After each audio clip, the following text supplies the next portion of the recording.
Okay. So refuge in bodhicitta. Sanjay Chodang Sogi Choknam La Janju Padu Nagni Kyapsuchi Nagi Sogi Pese Sunam Ki Drola Pinjir Sanjay Droparshu Sanjay Chodang Sogi Choknam La Janju Padu Nagi Kyapsuchi Ragi Jitso Pige Sunam Ki Drola Penjir Sanjay Droparshu. And then the third time in your native language. Until I reach enlightenment, I take refuge in the Buddha, Dharma, and Noble Sangha. Through the merit of accomplishing the six perfections, may I achieve awakening for the benefit of all sentient beings. Okay. And so the topic for today is mantra, which is essentially a deity practice. This is a beginner's course, but this particular topic is fairly advanced. So it's kind of like saying beginner's calculus. So I'm going to try to my best to explain it and try to relate it as much as I can to the practice. So hopefully I'll be able to do that well.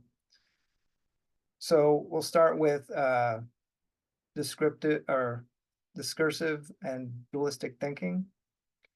So sentient beings have a constant stream of thoughts in their minds, which are called discursive thoughts, that are tied to past, present, and future events. Normally, people are unaware of what's going on in their minds, and they fixate on these thoughts. Now, the issue is the fixation, not that there are appearances or a lack of appearances. It's the fixation. So to dive a little deeper, we'll look at, take a simple sentence. I have a cup. The I would be the subject and the cup will be an object. So in that sentence, we have two different entities. And when we look at this from the mind's perspective, this is our duality. So if we get into a traditional explanation, there is 8 consciousnesses. The first 5 are sense consciousnesses. The 6th is the mental conscious. The 7th is the self. And the 8th is the alaya, or basis of everything. So I'm going to pick just the I, or the visual consciousness. And again, traditionally, the consciousness is broken down into the power, meaning the ability to see, because this is the I, the object, which would be the cup, and then the resulting consciousness, which would be that image in your mind. So when that image appears in your mind, as an example with the sentence, it's not that there is an appearance of a cup, it's the fixation on it and the creation of that duality of subject and object. So when we fixate on these appearances in our mind, they can become kleshas. And a klesha is an impure mental state that clouds the mind and can lead one to take unwholesome actions. So the traditional examples here are ignorance, attachment, aversion, pride, and envy. These are called the 5 poisons. And then we will act based on our fixation of these thoughts, and this action produces karma or habitual patterns. So in this part, we're kind of just describing our sort of problem or our original situation that we're in. So next, we'll talk a little bit about Buddha nature. Now, there's already been a talk on Buddha nature, so I'm not going to repeat that. I'm just going to focus in on one aspect of it, and that's how Buddha nature can manifest. So all beings at their core, their essence is Buddha. Buddha nature is our ground, and it's incorruptible, unshakable, without stain or imperfection. It can't be destroyed by corruptions, defilements, delusions, or ignorance. Now, Buddha nature can manifest in different forms: the Dharmakaya, Sambhogakaya, and Nirmanakaya. The Dharmakaya corresponds to the awakened mind's emptiness and therefore is without form, shape, or color. Now, just because it's without those particular aspects doesn't mean that it doesn't have qualities. So it's not void of any qualities. Sambhogakaya is the body of perfect enjoyment, which is only visible to individuals with a high level of realization. And this is considered a form body, and the Dharmakaya formless. And the third is the Nirmanakaya, which is the emanation body or actual manifestation of the Buddha to our normal perceptions or those with karmic obscurations. So this is the historical Buddha Shakyamuni. The Dharmakaya, the emptiness aspect, through compassion arises as the two kayas of form, Sambhogakaya and Nirmanakaya. So it's like the sun being the Dharmakaya and his beams, sun rays, similar to the Sambhogakaya, and reflects on the water's surface, the Nirmanakaya. So that is essentially our seed, our essence that we're working with. So we have our issue, our problem with the clinging, and then we have this ultimate potential that we're working towards. So when we look at deity meditation in the context of the three different vehicles, and this shows the ways then Buddhists and the different vehicles work with their work to progress spiritually. So I'll use afflictive emotions and then kind of go through it with the different vehicles. So, for example, Hinayana. Hinayana deals with mostly renunciation and moral discipline. So if I go back to my example with the cup, if I said, I'm angry that I lost my cup. So I have a klesha of anger, and my reasoning is tied to I'm attached to the cup. So with the Hinayana, you have renunciation, so you would not be as attached to objects. You would let it go. So for example, you could say, I have the merit to acquire a particular object, but because of my karma, I lost it, wasn't able to retain it. The Mahayana is a little different. It's transformative. So the emotion is experienced, but it's transformed into something positive.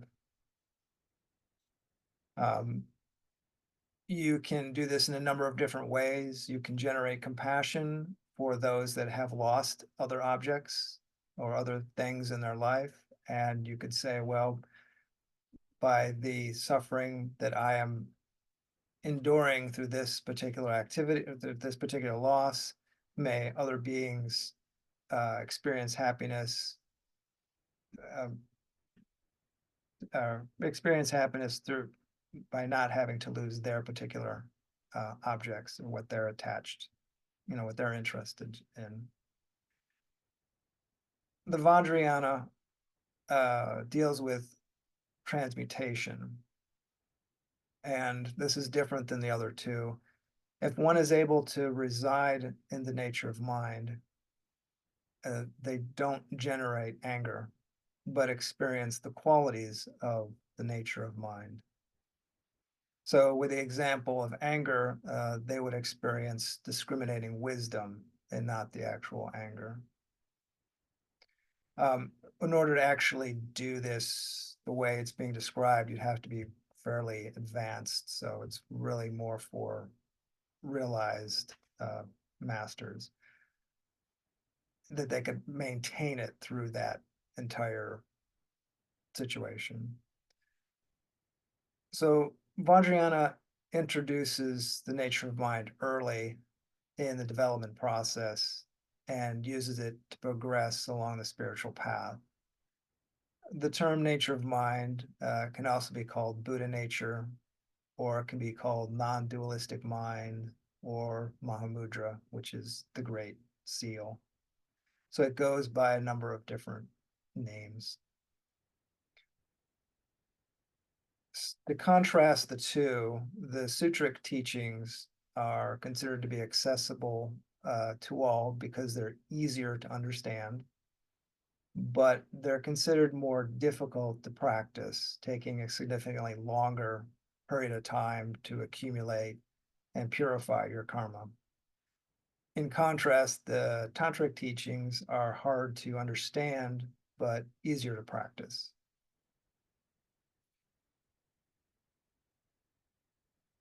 So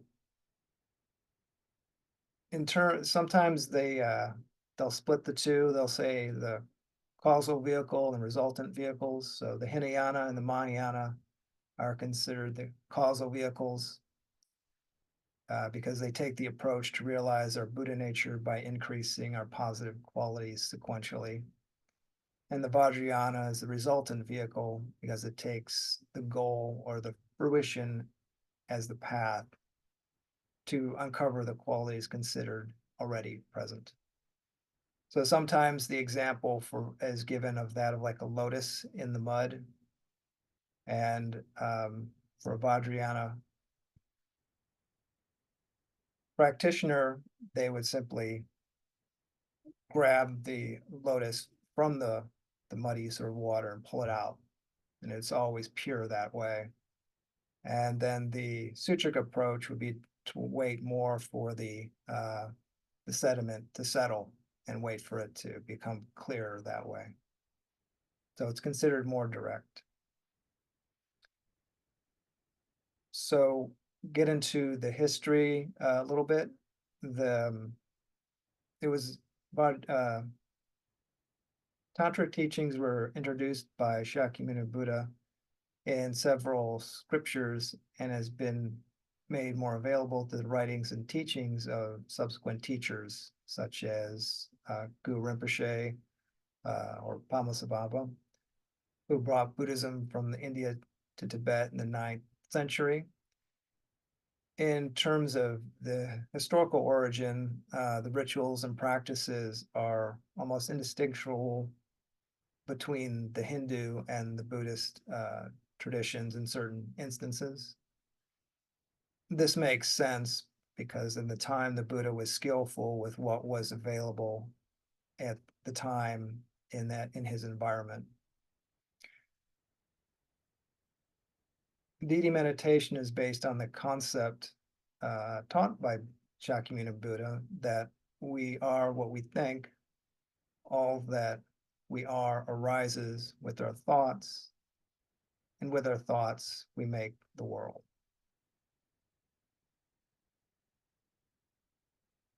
So the primary technique of deity meditation, or yidam. So the word yidam is said to be a contraction of yid ki dam sik, which essentially means to bind, dam, one's mind, yid, by oath to a deity who embodies enlightened mind. In other words, yidam is the very manifestation of enlightenment. So generally speaking, a yidam or deity visualization would start with visualizing emptiness, a voidness, which essentially represents the Dharmakaya aspect of one's Buddha nature. And then the visualization of the deity, which is processed differently by different sadhanas, essentially is the Sambhoga aspect and its respective realm that it resides in. It's essentially the manifestation of one's Buddha nature that you're visualizing. The Vajrayana techniques cultivate a pure vision or sacred outlook, emphasizing the unconventional to break barriers into non-conceptual understanding of one's true nature. We visualize enlightened forms, the deity, and the mandala, and work with subtle energy to cultivate pure vision. Mandala means a center and surroundings. It kind of gets interpreted a little bit differently when people talk more casually, but that's its literal meaning is center and surroundings. So you may have the particular deity in the center, and depending on how elaborate the visualization is, the being may be in a palace, and the palace may be set up in a larger world, and the larger world inside of a universe. So it can get big. The Hinayana and the Mahayana vehicles, their ideology is built upon, and not abandoned in the Vajrayana teachings. So, for example, the moral discipline is important from the Hinayana. Otherwise, the Vajrayana, there may become too much unconventional behavior, and that can become a problem. It's also one of the first things in the sadhana that you will do is refuge. So the Hinayana aspect is there. The Mahayana emphasizes emptiness and compassion, and it also is part of practice in different ways, such as making offerings and reciting mantra. So the idea here is Vajrayana is not separate, it's building on the other vehicles, the Hinayana and the Mahayana vehicles.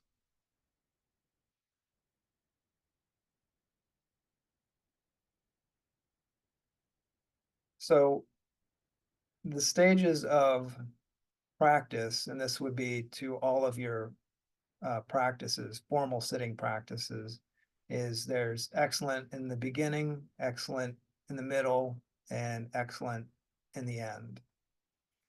In the beginning, it's excellent becomes excellent by generating the motivation of bodhicitta. In the middle, you stay single pointedly focused on whatever practice you're doing. And in this case, because it's deity practice, it has a generation stage and a completion stage. So A and B. In the end, one dedicates the merit to the benefit of all sentient beings. So that would be excellent in the end. The reason one dedicates the merit is that one has done something virtuous, you create the cause for create a positive cause for something into the future. When that positivity ripens, it's gone. So by dedicating it to all sentient beings, you essentially tie it to all sentient beings and thereby make it essentially inexhaustible. In the generation stage, so we're in the middle and we have the generation stage, we have the completion stage. In the generation stage, there is a body, speech, and mind sort of creation or aspects. The body aspect can be seen through different mudras or hand gestures. The speech aspect can be seen through the sadhana itself and through chanting and mantra. The mind aspect is dealt with through transforming discursive thoughts through your visualization, generating appropriate feelings and emotions and thoughts to use your sort of imaginative aspect of your mind to create and experience the deity.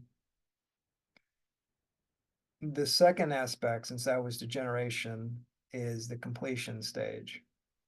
And completion stage is when the visualization is collapsed and sort of brought to a single point, and then you rest in that point until a thought arises, and then you revisualize the deity.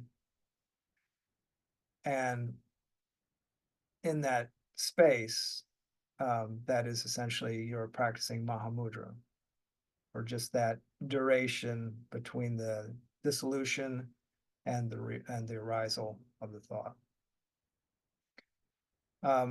You can call Mahamudra, or you can call it non-egotistic view, or non-dual, or you can call it absolute bodhicitta. It goes by different names. So focusing a little more on the creation phase itself. In the creation phase, there are certain characteristics that you want to maintain. And the first is clarity of appearance. And we'll say that it's clear but insubstantial, like a rainbow. Not is a rainbow, but like a rainbow. In modern terms, we might use hologram, but traditionally it's rainbow. You can also call this an example of appearance emptiness. So when you see that in some of the texts, you can reference that understanding. In Mingyur Rinpoche had given an example of an individual had kind of he's a meditator, had kind of a pointed head, and so he was trying to visualize his guru above his head, but it kept falling down because his head was pointed. So this would be an example of someone who's taking literally to creating that substantiality. So not remembering that it's rainbow-like or insubstantial. I know Khenpo Karthar had another example where he had heard of a meditator who was in a cave, and again, he had the guru, and then you can stack their guru above, and so this got very tall. And so the meditator is in the cave, and they can't get out of the cave because the cave mouth is smaller than him and the visualization that he had. So his teacher told him to about this, and then he was able to let go. But again, the point is being emphasizing that insubstantiality.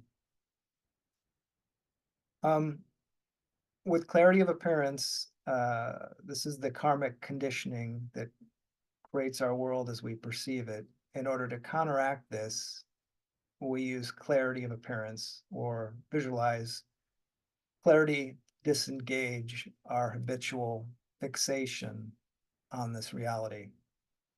We're transforming our confused perception of this world into the sacred deity's world.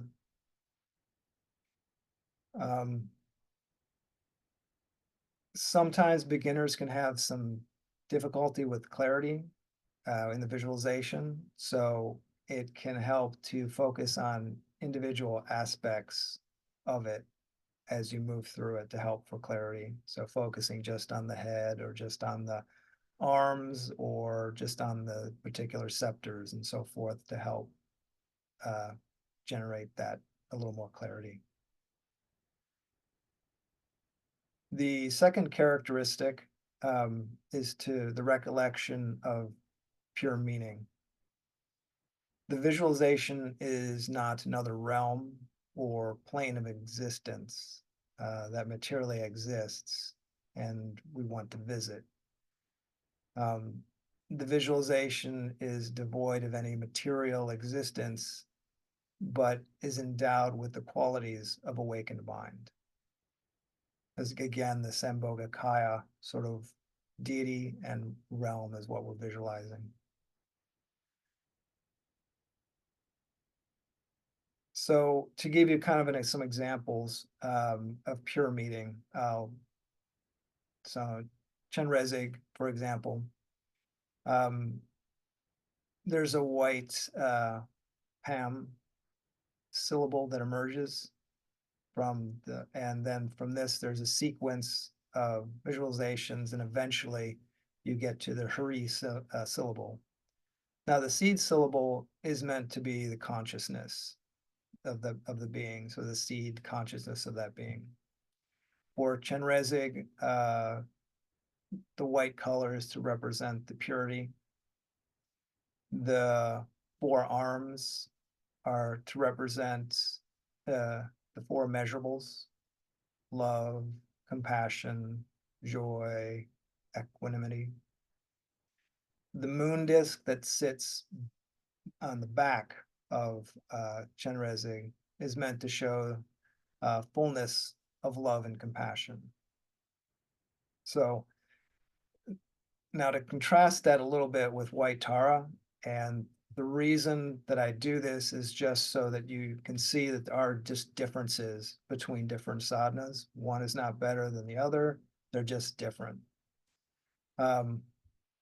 In white Tara, from emptiness, there is the sound of a hung, and that eventually it has its own sequence of visualizations. Will end with its seed syllable, which is Tom. So it's different visualization than Chenrezig. Tara's body color is white crystal, showing it's stainless and free from flaws. The moon disk behind white Tara represents indestructibility. So the reason I give two different sadhanas is to show that there is no, whatever teaching you follow exactly what they're telling you, and not to take like the visualization and the meaning from one into the other. They're not universal. So whatever symbolic meaning is in that particular sadhana, it stays with that particular deity practice that you're working with. And again, when you go through it and learn the particular material for which sadhana that you're working with, the symbolism in the particular sadhana all relate back to the qualities of awakening mind. So the third characteristic, as far as the creation phase, is the pride of the deity. There needs to be a stable confidence or pride, thinking that you're actually the deity. I am Chenrezig, I am white Tara, or whichever practice. You don't want to have ordinary thoughts of how can I be, or I don't deserve to be, or I can't be. Ordinary pride, in contrast, is based on conflicting emotions, illusionary thoughts, and results in suffering. The idea is to use pure appearance, that we identify ourselves with Well, use the impure appearances, sorry, that we identify ourselves with and replace it with the pure appearances. So one way to think of this process is like an actor. Um, an actor steps on stage and they have a certain dress, they have a certain stage, props, everything to get their mind into a certain place. And then they read their lines, so to speak. But getting their headspace for whatever role that they're playing is important. So you can think of it as kind of helping to get your headspace there into that of a recollecting your Buddha nature and reconnecting with your Buddha nature. Um,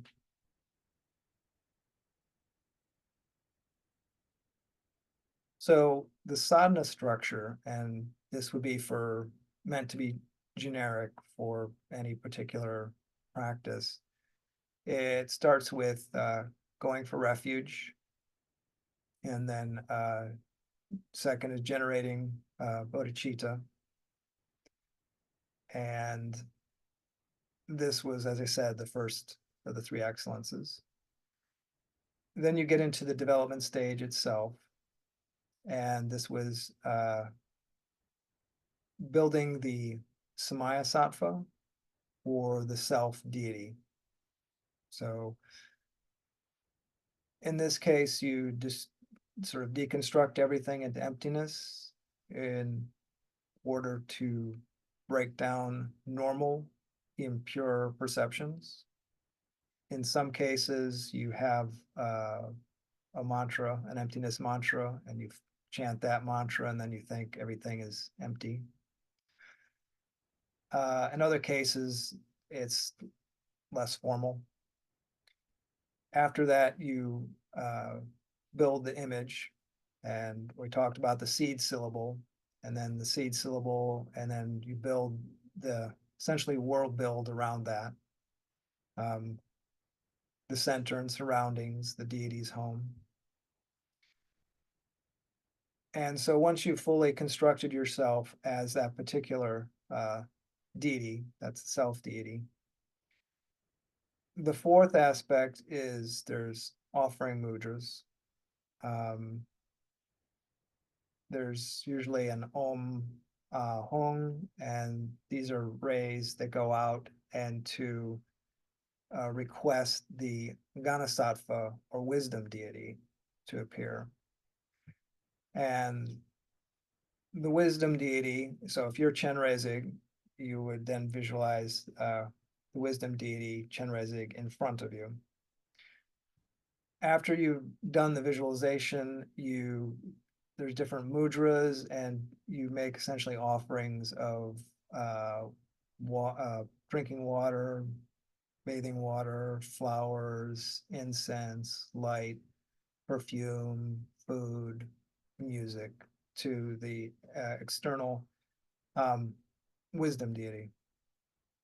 And then you would invite the external or the Ganasattva into self, and that's the Samaya Sattva. So, and this helps to give confidence that you are the deity. After that, there's some mantra recitation. There's particular deities will have their own mantra, Chenrezig, Omani, Bemi Hom. And this is done for duration of time, repeating just the mantra and then working with the visualization. After you've done whatever number of recitations that you're set for that practice that day, excuse me, then you go through the deconstruction of the visualization, and then you rest as described before in that point. And then that's your completion stage. You're practicing the Mahamudra. And then when the first thought arises, you rebuild the deity in the mandala. And then that's just kind of a quick kind of general overview of the sadhana's sort of structure. The reason I bring that up is there's a lot of technique in there. There's a lot of I don't like the word trick because it sounds like you're being fooled, but it's technique that works with us in subtle ways. So the whole idea of the Samaya Sattva external and the Samaya Sattva itself, and then the external being the Ghana Sattva, is it's hard for us to really believe that we're Chenrezig or any particular deity. So, but we don't have a problem visualizing something coming externally. So this can be viewed as a technique to sort of help one sort of get past that resistance. The offerings, it goes to kind of a fundamental way we have of like, if you give something, you get something. So the Buddhas do not really need the flowers and the water, and that's for you.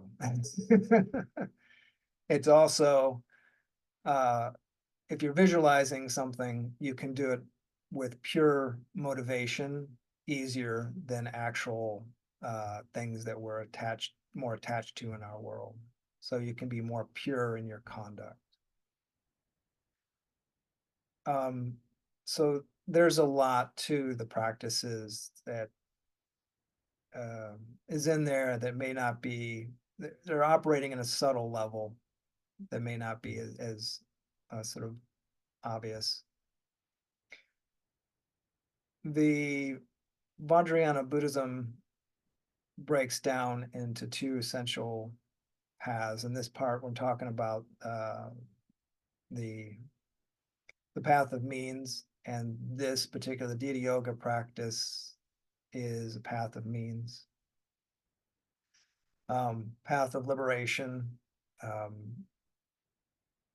preparation is basically focused on skillful development of shamatha and vipassana. The reason I bring up these distinctions is that it gets confusing when you hear different terms at different times.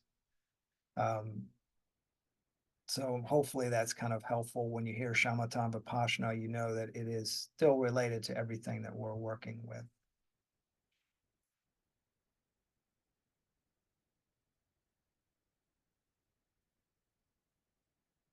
So let's see.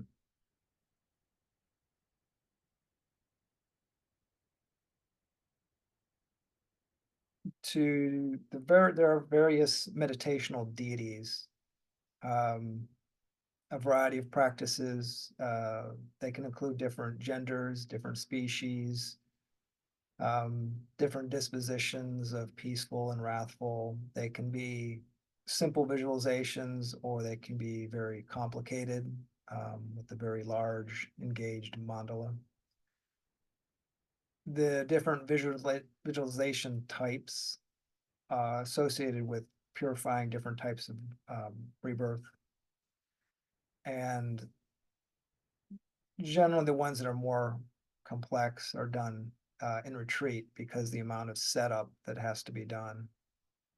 So just because something is more or less complicated in terms of its structure doesn't necessarily mean it's not effective. It's more if it's more simple.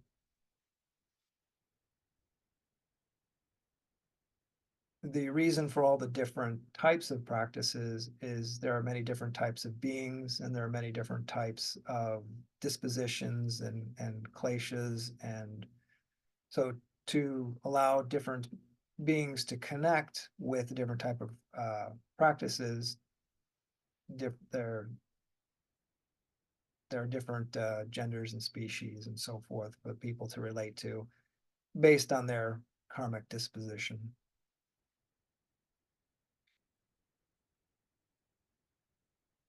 So as far as the best way to approach deity meditation, generally speaking, you practice the yidam that you have a feel or affinity for.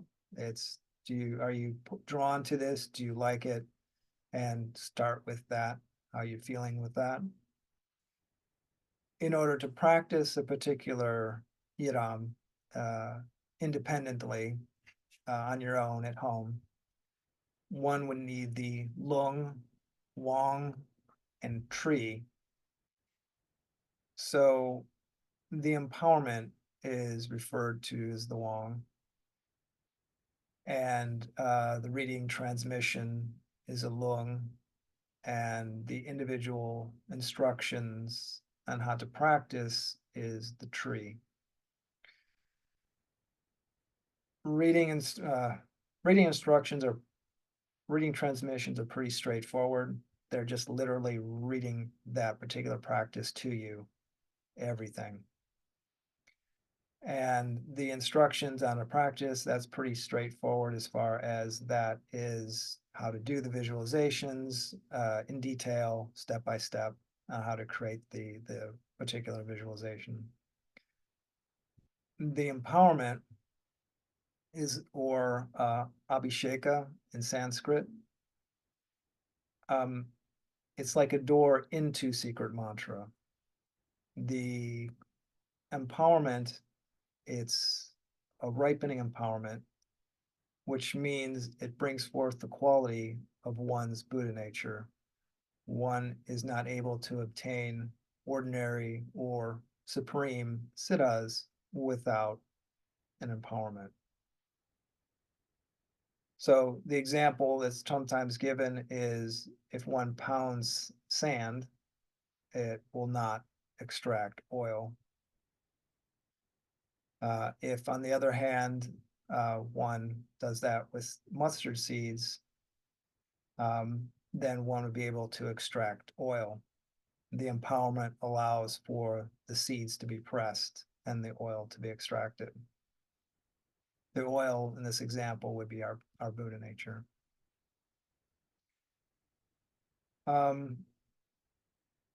When we deal with the empowerments, there is a sense of if you use an example of a mala, and this is sometimes called the Kaigyu Golden Rosary, where the string inside the mala represents the continuity, and the individual beads on the mala represent each sort of guru or master. And then there's that continuity. As you move through one bead after the other, there's still that continuity going throughout the entire mala or the entire lineage.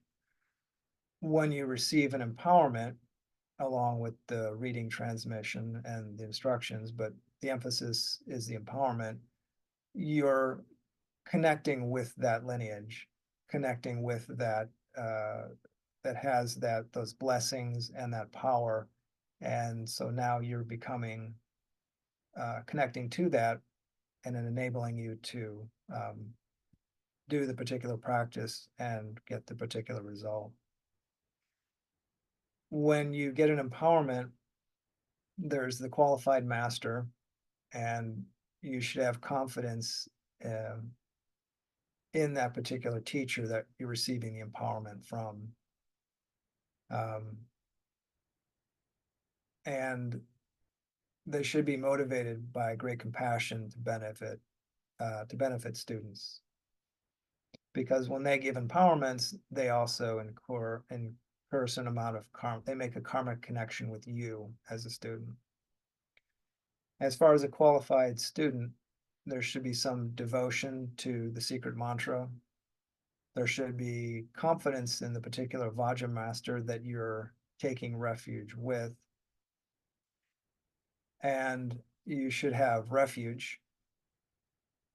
And then you should maintain the samaya with the particular practice. Samaya, in this case, and I'm referring just to an empowerment, is a close bond or commitment. So every empowerment received brings certain samayas. Samaya here means you receive the empowerment from a master. He may not be your guru, but he is considered as one of your important gurus who has given you the empowerment and the authorization to learn about that particular deity. So the Samaya, part of this is to maintain the practice of secrecy, not to disclose the practice to others who have not received the empowerment. There is a sense of if you expose somebody too early to something, they can become jaded, and that can prevent them from practicing. There's a sequence of practices and development, and if you follow that, it helps beings to ripen. If you introduce things too quickly, there's the concern that they'll discard it and it'll have problems or blockages later. So the other thing with the Samaya is when you take a particular empowerment, from a practical example, it's good to find out what the commitment may be. With Kempo Kartar Rinpoche, his was just to maintain whatever your practice was. So whatever practice you're doing, continue. Other teachers might have something more. So it would be good to know ahead of time what they're asking you.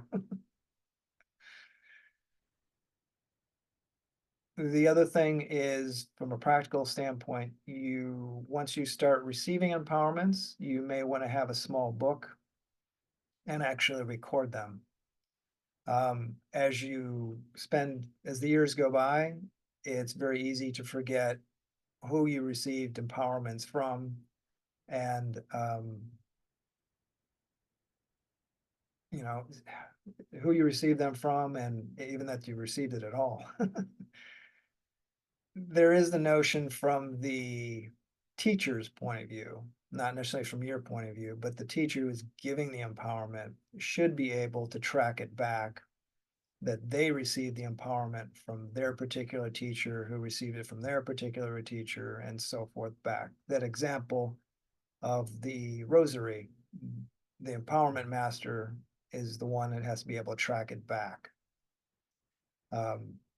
As an individual practitioner, you don't necessarily need to know that, but it is good for your own confidence that this is the process, to understand that you are connecting with a living lineage and receiving the blessings and through the empowerment to work with this particular practice.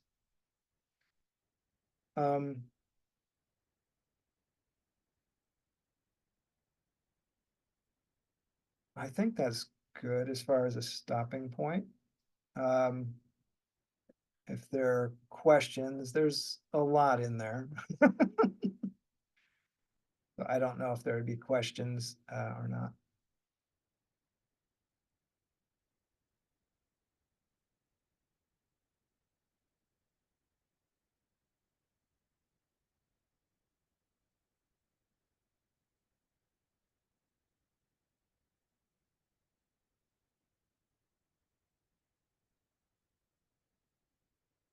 No?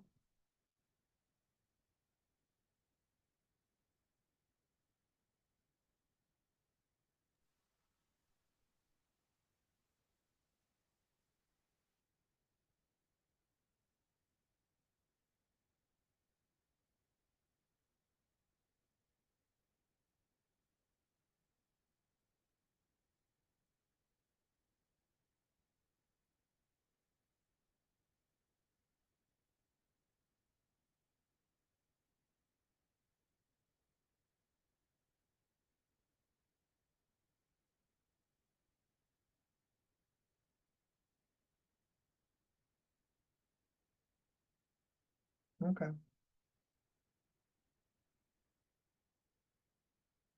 I know the material is, let's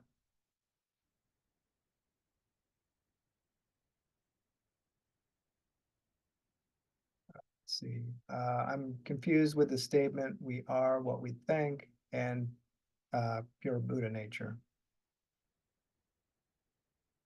So pure Buddha nature is our end goal.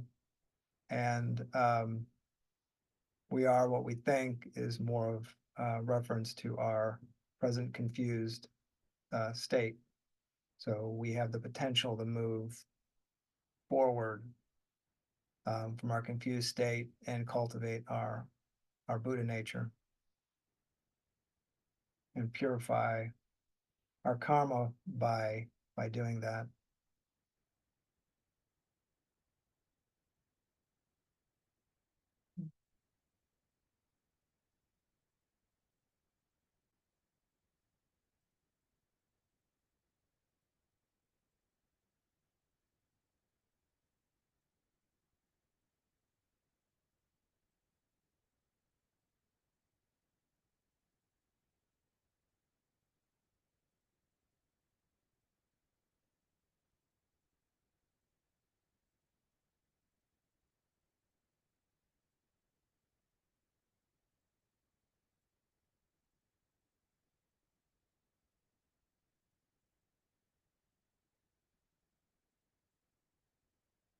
I know it's kind of a heavy topic.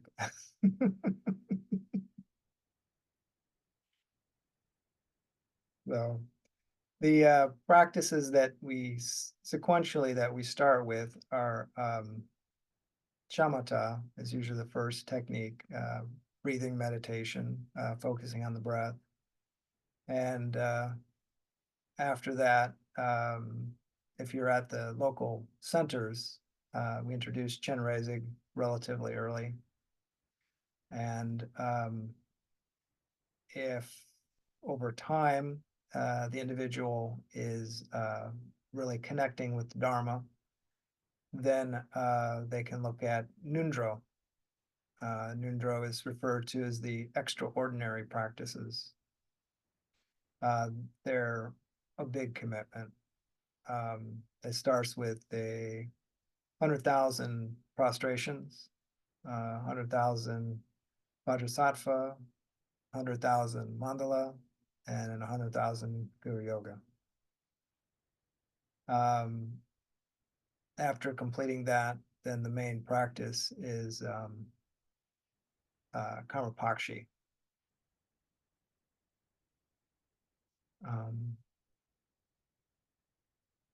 How does one become qualified to give empowerments?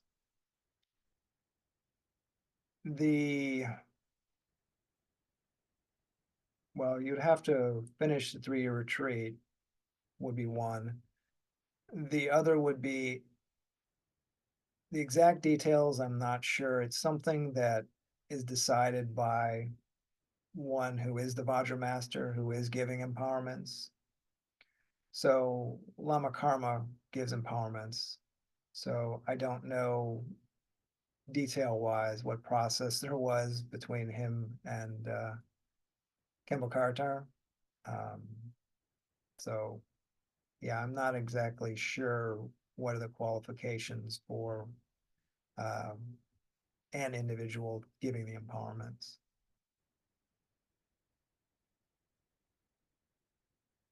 I don't know if their practice has to reach a certain level of realization, or if one has to do a certain amount of that practice of that particular deity, like the Chenrezig doing a certain amount of practice, or they have to have a certain realization level with it.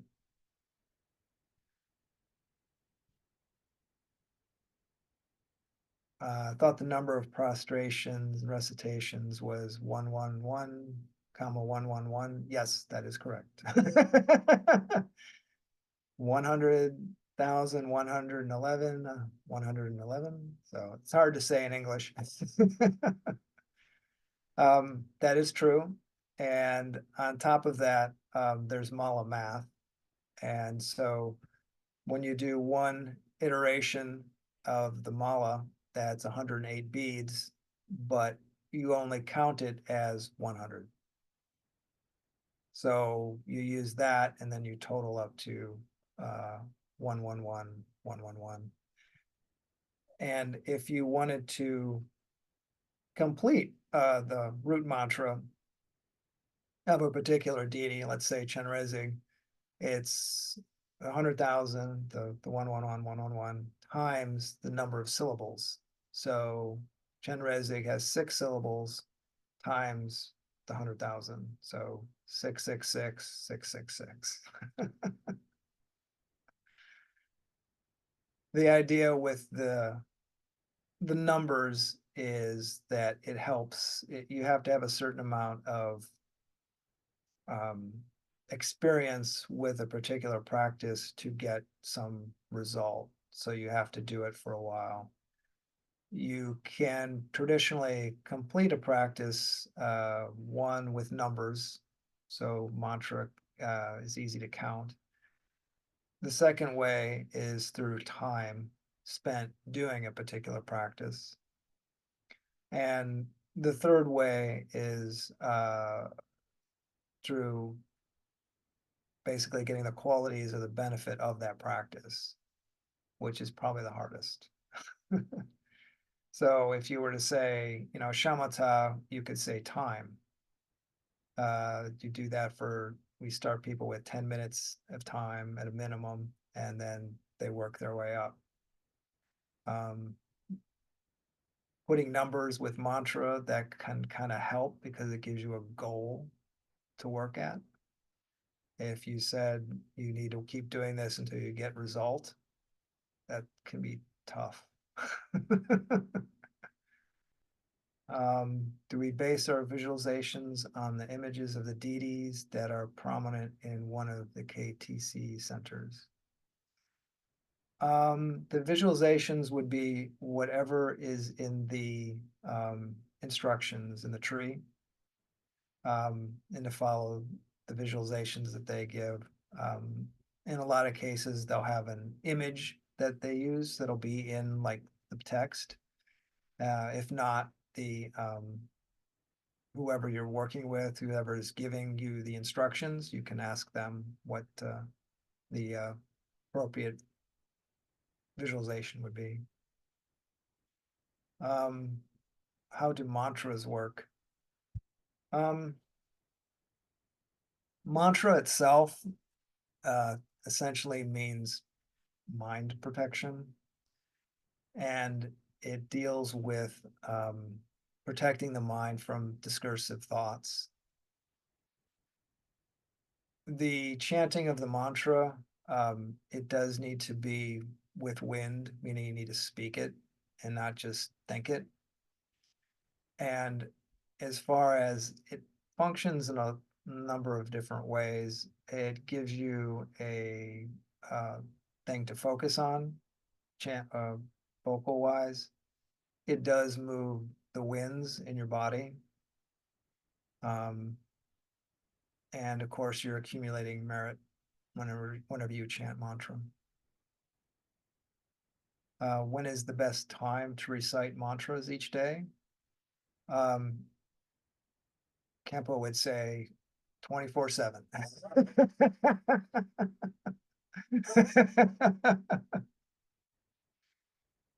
So yeah, it's a little hard to do that in the West. To go to the mall and be with a mala and doing mantra might catch attention that you don't want. So unfortunately, we can't really do that. The individuals have certain, some will like to do practice in the morning, and some people like to do it in the evening. It doesn't really matter. Whatever works best with your schedule. What is best is that whatever time you set, you stick with that time. So if you're going to be a morning person, then make sure that you do it at the same time in the morning each day, or if you're an evening person, the same time in the evening every day. Each one would have benefits, and then each one would have issues or concerns. Like in the morning, if you do it in the morning, it's done. You don't have to worry about it. You're done. But then the downside is you may be very drowsy and you may have to fight through a lot more drowsiness. Evening, sometimes the tricky thing with evening is, do you forget it? Because you had a busy day and then it gets dropped. And being physically tired at the end of the day. So whichever one you choose, it's really more up to your schedule and what works best for you. And in fact, a more advanced practitioner might actually want the challenge. So they might actually want to use drowsiness as part of their practice.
Okay, well, thank you for all the thank yous.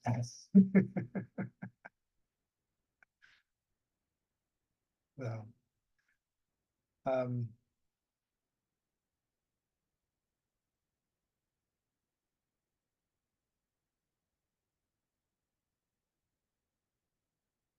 I hope it wasn't overwhelming. This is a very sort of deep topic, so.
What is the Sanskrit word for Buddha mind? Um, Not sure off the top of my head.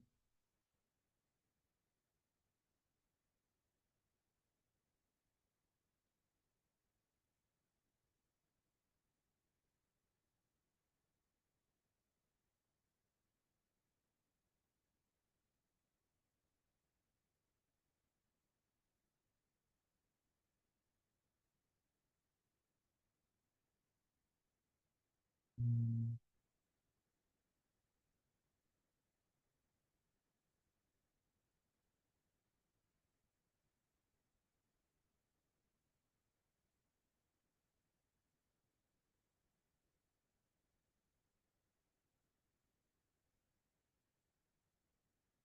So for traditional generation stage stability qualities, um, lesser, um, if one is able to have good stability with generating the deity. With lesser level would be without effort. Anytime during the session, you see your body as that of the Adam.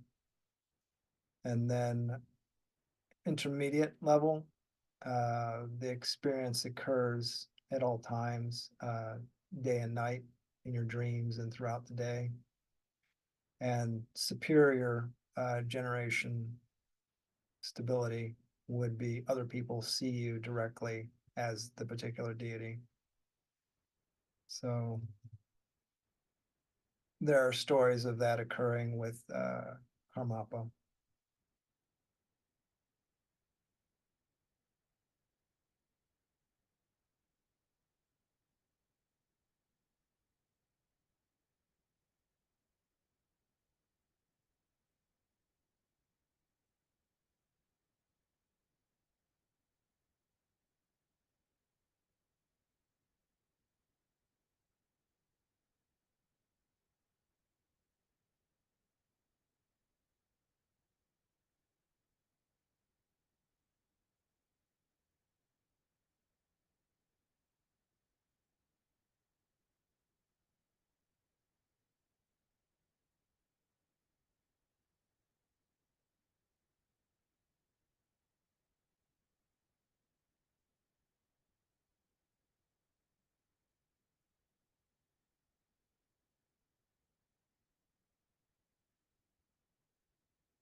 Okay.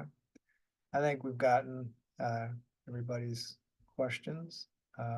It's date night, so I don't want to keep anybody from, going out and enjoying the evening.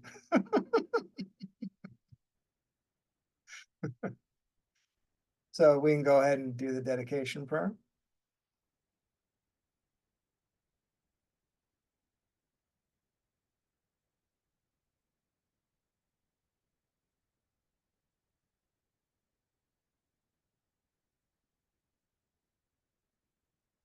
So nam di tam che sikpa ni lo nai ne pedro nam pa chi ne iga ni chi ba lo dro pai si pe so li dro wa nyo dro sho.